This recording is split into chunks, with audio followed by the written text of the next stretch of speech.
Here is the 9th podcast about IDS, ground path and fruit. So far we have been working more about creating a vision of the path, a little bit global, specifically rooted in the beginning of the path, which is to sort out a little bit about how to create merit and how to create a situation that is a good situation in order to go along our lives, in the same time creating more and more freedom from the causes of suffering. So in the beginning we need to be coached by some kind of an understanding about how karma works, because karma is cause and effect. Of course, at the core of our own consciousness, we are totally perfect and free and blissful and very loving and very simple and very all-encompassing. It is easy in the core of the nature of our own consciousness to accommodate all things that happened.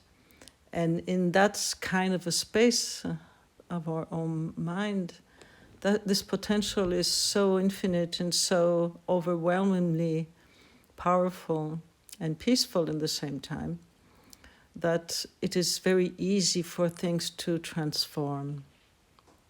Because there is not really somebody transforming something. It is just naturally how that happens in that place, which is the core of everything that exists. And we have access to that by meditation. And in this case, the word meditation is, in what I'm trying to express, not specifically only to sit. It is, I would say, a kind of a mindfulness that is not anymore needing to make any effort. So that is really how we establish the vision of that practice. We are reaching that place which is already present as the core of our own consciousness, because as a human being, that is what we are made of. It's a little bit like the material stuff, everything is made of space somehow, and space is just a word. I'm sorry if it's not the most exact word, but if you take a microscope and you look at things, they end up full of space, and it's a little bit weird because the more you look, the less things there are. And so this is how all of things is part of what we call consciousness. But we have this ability with our human body to teach our mind to be anchored, to be rooted in the presence. I really said the presence more than the present. And this is possible because the body gives us some kind of a heaviness, some kind of a relationship between which is appearances and what is the core reality of appearances.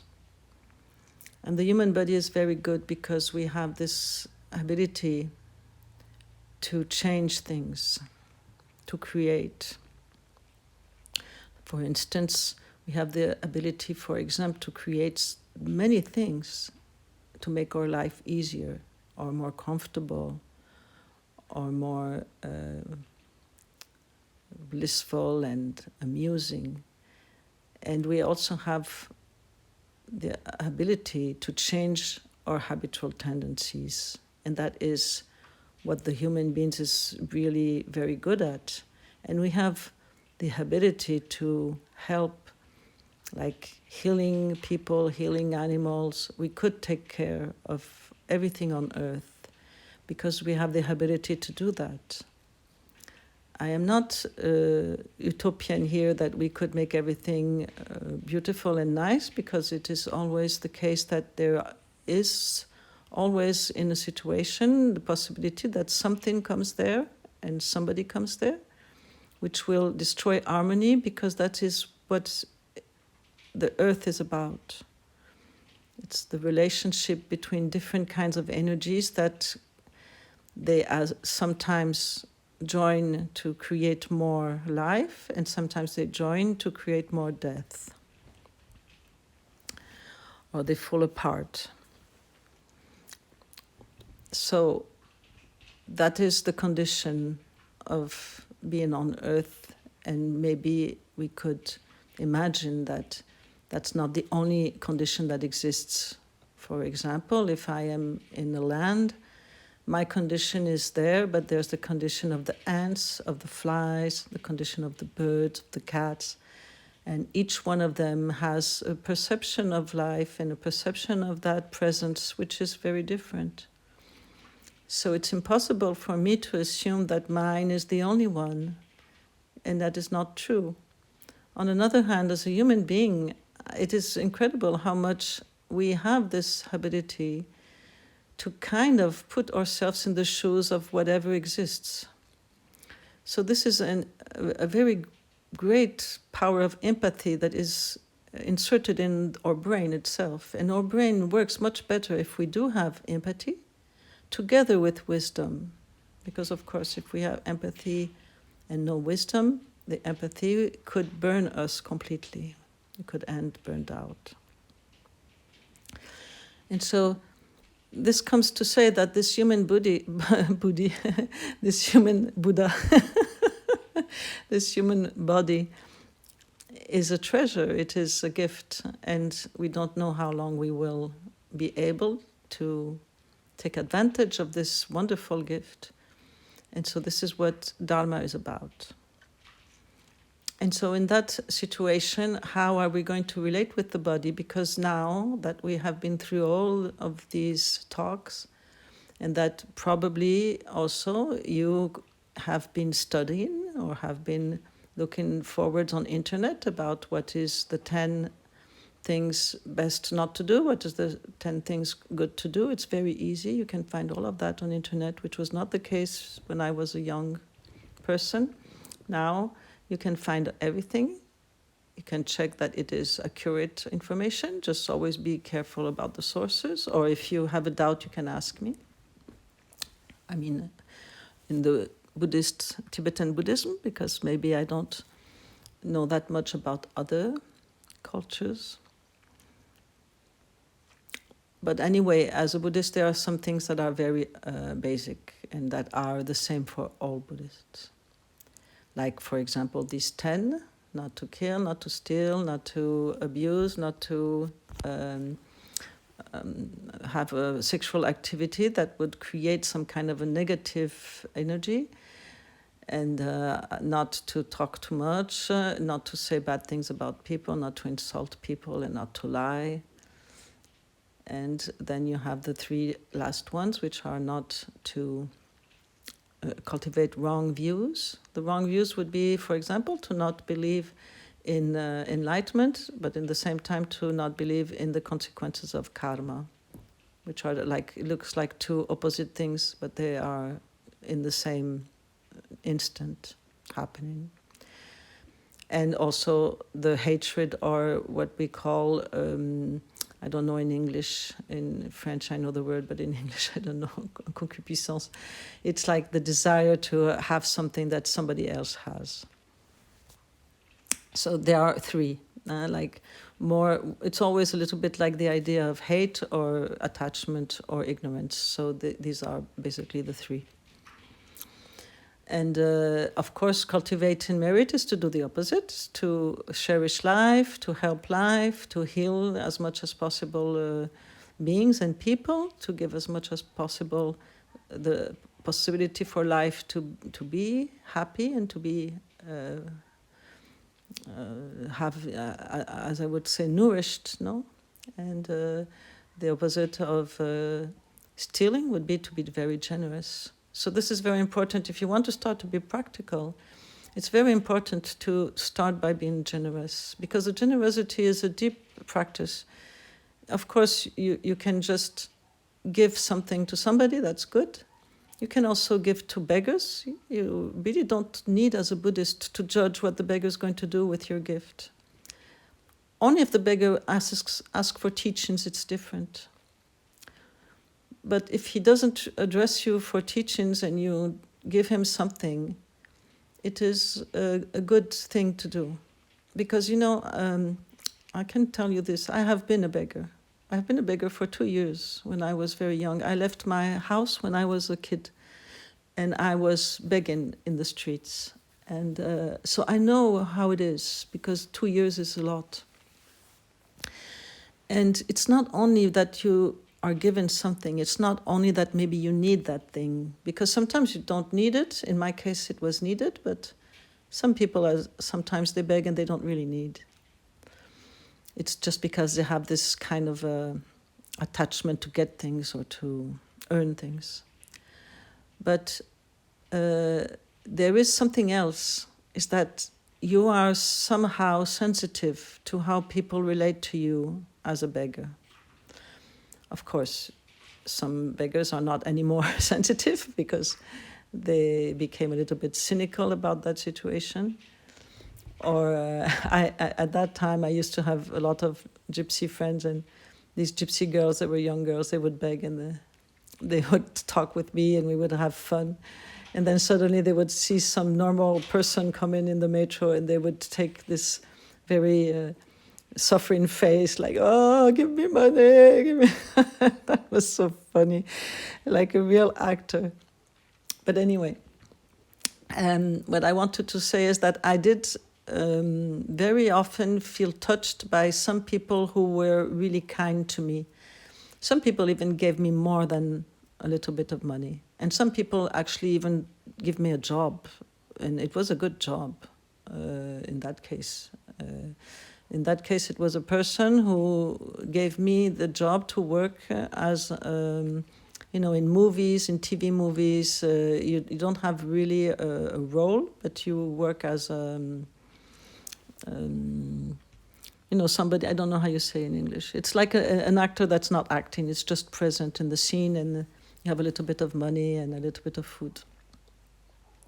And that person became a friend, and that was because he saw me begging, and he didn't want to abuse me. I had also that case that some people want to abuse you because they see you're weak and you're not okay, and you're young and all that. So that very often happened too. And the feeling is really a feeling, it's not about the money they give to you or don't. You see what I mean? It's about how we are in relationship, one with the other. So there is another thing about begging that is very tricky, is that very often in the old stories about wisdom, it's very often that the beggars or the ones in the streets or who don't have the homeless, they are actually the guru, they are actually a great master. And Buddha himself was a beggar. He left his kingdom, he left his richness, he left all the easiness of that life he was born in, the protection, and he became a beggar. Milarepa was a beggar too. So each time we see a beggar, we could imagine that's Milarepa. That's Laleshvari. I don't know if she was begging, but I know that she did live as a homeless sometimes. So this is the generosity. And the generosity is what I'm talking about now. This thing that happens when that person gives you that money or gives you that thing. It's not only about the thing. The thing is a support for something else, which is the attitude, the warmness. It doesn't have to be very show off, but it's really just a little bit is already something. In that situation, I remember, when people would give me some kindness, that would be very important for my whole life, actually, because I'm talking about it now. Another kind of generosity is that once I have been brain operated and I couldn't take care of myself, so some nurse came to wash me. And she washed me with a sponge, a big sponge. And she did that very carefully, but in the same time firmly, because she seemed to be used to do it. And that was amazing, because that was really an incredible feeling that I thought at that moment, maybe I felt that when I was a baby, but I never since then felt that. And it's not that she did it with lots of personal involvement, like if she would love me and give me affection, not at all. She was doing her job, but she was doing it so well. I was feeling so cared that this was a very important moment of that challenge in my life, which was a very strong one, because it happened that 15 days after I had to be brain operated again. And then the story didn't end there. So at that moment, when that lady did that to me, it is doing her job properly, was a kind of generosity, because it did fill my experience of being alive with the most pure humanity possible. And this is a little bit what we are trying to talk about since the beginning. My last video, the 8th one, was a little bit tough, no? But it's because this is what I'm trying to talk about, is we need to be a little bit more sensitive without involving our ego in that sensibility. So being sensitive is not being touchy. Being sensitive is not that you don't have any more power to cope with things in life that are not going the way you want them to go, because that is how it is. It happens. You know, the only possibility of this not happening would be to be enlightened, because there will be no more worries about feeling that I am the center of everything. And so it is a little bit like space. You cannot hurt space, can you? If you try to grasp space, you cannot grasp it. But you can create everything in space, because space accommodates everything. It accommodates your house, it accommodates your body, it accommodates everything, the dance, the music, the sound, everything. And so that's being yourself of the quality, not only of the 4 elements as wisdom, but as space.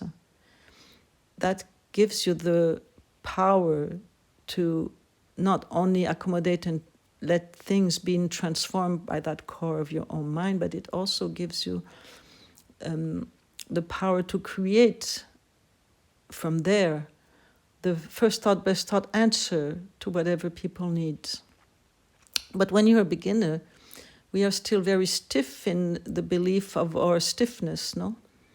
And we also have this tendency to hang on to what we believe, like, I cannot live without my coffee, or of course you may have a headache if you don't have coffee, like 1 or 2 days, and then it's okay. But you can also say, I'm not able to do this. I, for example, know a person who has a problem this person has a problem in the shoulder, and instead of kind of relying with that problem as something very interesting and bringing him to, at one point, transforming his life and transforming his mind and transforming everything, because his shoulder he's a young person, he's kind of resistant, no? He's kind of resistant because there is this belief, I am not like this, I'm not like that, I'm not a person who is spiritual, I'm not a person. Actually, it's not about being spiritual, it's just about the truth. At the end of the day, you do have more than, I would say, 90% of your life is taking place in consciousness. So it's not about being spiritual. And the body, it's a double manifestation. One is maybe I'm not using my body properly, so I need to change my habitual tendency. But the other is, of course, that maybe I am I'm taking my actions, from that upper part of my body. My mind is wanting something, and is doing something, is reaching something, and is getting out of its axis. So I'm not in my center. But of course, the proper thing to do is to work on both, isn't it? Because once your body finds its own proper posture to do things, like if you have to push or pull things, and that you understand that the power of pushing and pulling doesn't come from your thoughts, but it comes from your relationship with the power of the earth and of the sky. How your body is like letting the energies of the earth and the sky come from above and come from below, beneath. And there is always this possibility that your human body could use the power of all of this beyond just your own bones, but you need your bones to have this channeling of this power, and so if they are not at the right place, they cannot challenge properly. So this is where I wanted to come with this podcast, is that when you start to work with your Dharma, it is with your body, because the generosity, it's usually with your body, and everything you do because of understanding what is creating merit is usually done with your body.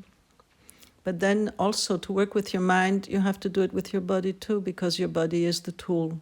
It's the only tool you have, actually. And it's a very good one. And I used to say sometimes, I'm a dancer, so I used to say the body, you know, it's full of qualities and of the possibility to manifest the best and the poetry and the love and the beauty. And in the same time, if you don't work with your body properly and give, thanks to your body, a chance to blossom from your consciousness, your mind and your heart, then the body is just only a problem all the time, and the older you get, the worse it is. So if the body is not just some kind of accumulations of memories and cells and karma, but it is also the possibility at one point to bring your mind back to a place where it's not hanging around all over some kind of what would I say? You know, like the feather in the wind. Because sometimes I have a lacking of a word in English. And so practically, what does that mean? Well, that means, for example, when you go to bed, before you lay down, you can imagine that, for example, the Buddha is in your heart, let's say. The Buddha could be your master, it could be your Dakini, but it can be simply the Buddha itself. If you don't like to see it as a person, you can see it as some kind of a light. Blue is a good color for the heart. And then you go to sleep. But you can also scan your body, which is something that is very important to do. So you could scan your body like when you're going to sleep. Scanning your body, that you feel your head and you relax your head, and you feel your ears, you feel your face, your tongue, your teeth, your bones. You relax the bones of the head, and then you relax the bones, and you relax the muscles, and you relax the vocal cords of your throat, and then you relax the shoulders. And as you go down to your feet, you never lose what you just did. So it becomes, your body becomes more and more dissolving, and like kind of, you feel the presence of your head when you go down to the feet, and at the same time the whole thing is dissolving beyond that form. And so you can, when you reach your feet, you can really relax. Very often you could fall asleep before. And if you fall asleep always at the same spot, mind that spot what it is, because very often that spot where you always disconnect is maybe a spot where the energy drops. So maybe it's a spot you need to repair. Of course, not when you're falling asleep, because that's talking about dreams and what happens when you're dreaming is another step, which could be further. The first best step, in my point of view, is to create your mindfulness and to create a body that has a habit of bringing you back. Because if you have that kind of a body, it's very useful for your daily life, for your work, for your even for your dance, your music, for everything you do, for your communication with people, for the art of listening. It's very good. So in my point of view, it's more important to start with this than to get too much excited about magic and about dreams and drugs. Because, of course, that exists, it's okay, no problem. But even if you do have lucid dreams and you do have drugs, but you get elated and excited and a little bit euphoric about that, it doesn't mean that you will be able to really fully get rid of the kleshas. Kleshas in Sanskrit means what we call neurosis. Neurosis is how Chogyam Trungpa Rinpoche translated kleshas. I think it's quite good because neurosis does design this thing that we think we are very happy, but actually we're excited. It's a little bit different. And very often we get very excited about the idea that we could suddenly have a magic stick that would bring us to the Wizard of Oz, which I love so much. But it's not always like that. At one point, the real work with suffering is that you do understand that there is suffering first before, and you do understand that there is a common sense before you go into the magical realms, which is, of course, what will happen, of course. So when you wake up, of course, you're sleeping. You can, before you sleep, see a little bit what happened in that day and try to, you could also say, I regret doing this. I wish I won't do it anymore, but I'm very happy I did this. And then wish all beings you can give your merit. So you always tell, I offer my merit to all beings, and I can offer my merit also, see that all beings are having advantage to this merit. Thanks to your merit that you give to them, they get food, they get drink, they get something they need, they get healing, they get happiness, they get consolation. So this is a good way to fall asleep. It can be very quick, it doesn't need to take a long time.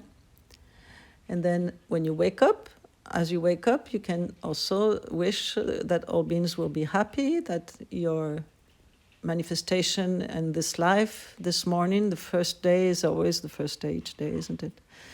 It's always starting again. So may I manifest as a goodness for myself and as a goodness for all beings. This is very important because the more your brain hears this, the more your brain will do the best he can, because the brain is a very powerful, very incredibly powerful. He does whatever you want. If you ask again and again, and you have one pointed mind, the brain does it. It's incredible. It's incredible how much we don't acknowledge the incredible thing that it is to have a human body. Sometimes it looks like if we have a diamond in our pockets and we're crying because we don't have enough of anything, and we have diamonds in our pockets. It's an image, no? It's a traditional image. Our human body is incredible. And we can do whatever we want with that. But at one point, reaching enlightenment and being free from suffering and helping others is the best you could ever do and realize. There's nothing better than that. And you can realize that no matter how handsome you are or how incredibly impressive you are or not. It's really something that is human. It's like the hero, the human hero. Because Bodhisattva has this sense, Janchu Tsempa, and Pa is like a hero, like someone who is brave, courageous. So you wake up and you imagine that, or you can say also a mantra, and you can put this Buddha on your head. Now it could be really the Buddha or your master, but you can give him a form. You feel that on the top of your head when you sit, there is something. And if you do the scanning, you can also do a scanning from the feet to the head. It helps to wake up. If you have a hard time waking up, you go from your feet to your head. A little bit quicker. But anyway, the scanning is just a way of bringing more and more awareness into each cell. So this is something you can do every time it's possible to scan your body. And if you go from top to bottom, it's more easy to relax. And if you go from bottom to the head, it's more easy to be kind of exertive and a kind of sharp. So if you sleep too much, go upwards, and if you are too much excited and aggressive, go a little bit downwards. So this means that at one point your body becomes an adventure. And it's very important, in my point of view, to have several relationships with our body. Before anything else, to understand that it is a treasure, and in the same time, it is just for a moment. So it's not me. So that's important. And it's very easy to notice it's not you, because imagine, like, if you lost a finger because you were working with wood and your finger gets cut, are you still you or not? Or is that finger a part of you? So at one point, if you look at the water in your body, where does it come from? Where does it go? If you look at whatever it is about your body, where does it go? Where does it come from? So it's an accumulation of things that come together, they join together, and they are alive because you have a consciousness. When there's no more consciousness, it's dead. So the body is there, but there's nobody there. So this is important to understand, that at one point there is a consciousness. You don't need, as a Buddhist, to make that some kind of a adventure about spiritism or things like that. It's not needed. Because here you are not so much trying to get distracted by the magical of your consciousness. Of course, the consciousness is so magical, and that's very important, because that's where Vajrayana is going to take you, to the magical realm of consciousness, to deal with your dreams and with your imagination, and to deal with art and with... But that's not what I'm talking about right now. So the different kind of relationship you can have with your body is, first you understand you don't have to identify with it. And on the same time, this is how you manifest in the world. You manifest with that body. And that body is something that you can treat well and be careful about, because this is your tool. This is your temple. This is your... like, for example, when you talk with people and when you listen to people, it's with your body. And so, of course, something goes beyond. If you fully listen and you fully talk, something will happen that goes beyond. And it goes beyond this just cheap talk, no? This chattering all around that has absolutely no kind of a awareness. But it's nevertheless, it is just the body, human body perception. Okay? So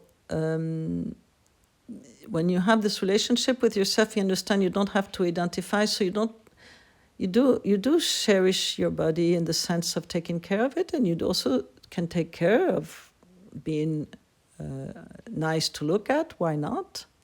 It's no problem. But that's not the main issue.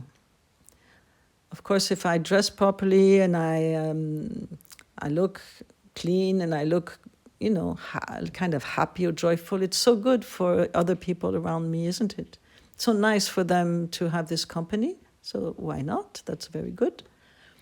But it is not that appearance and manifestation in the eyes of others that makes your real true value. Your true value is only yourself who is relating to it. And then maybe slowly it starts to shine through how you talk or how you behave.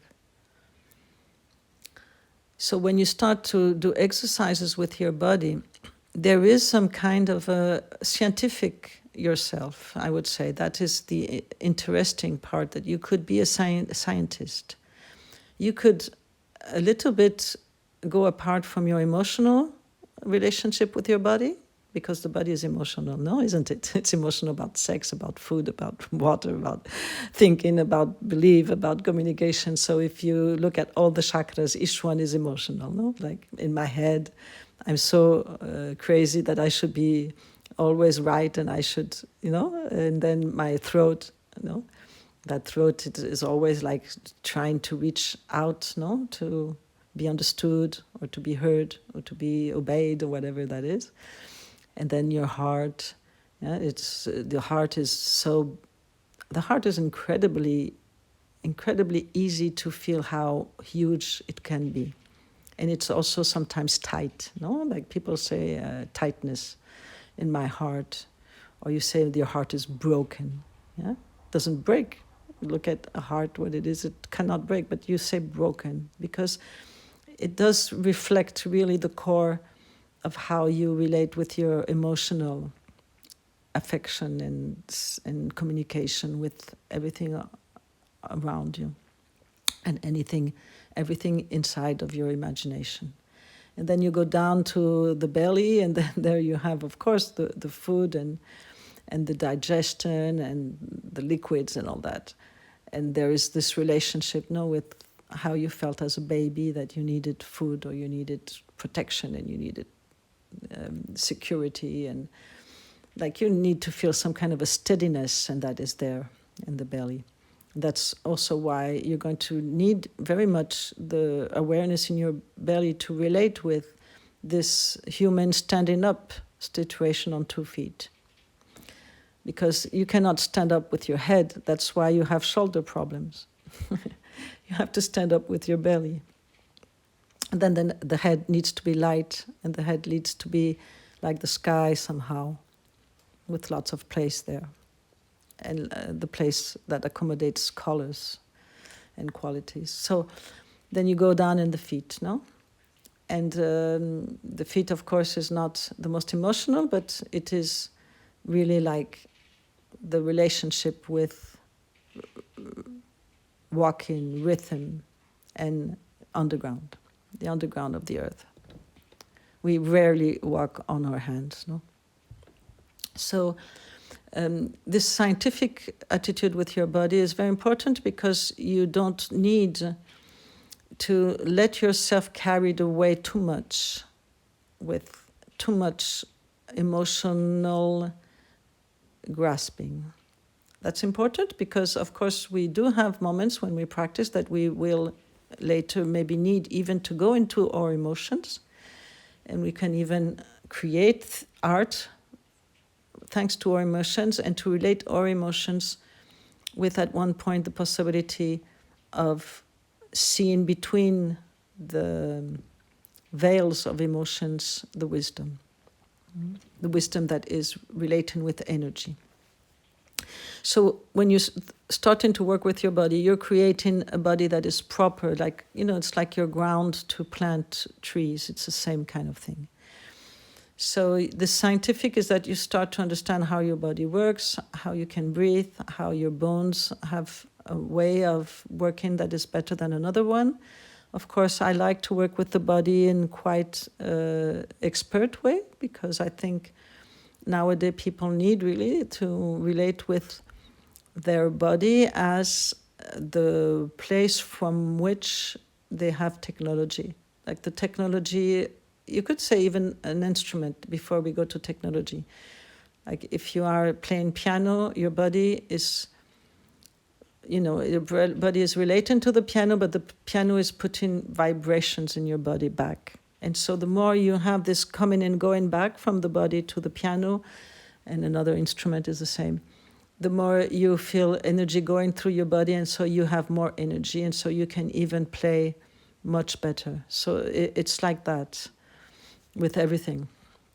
And if you start to be a little bit too much like a head with no body, and you are on your computers and your screens all the time, and you're always exciting the fact of elaboration of thoughts, And then at one point, it's possible that your body becomes completely unplugged.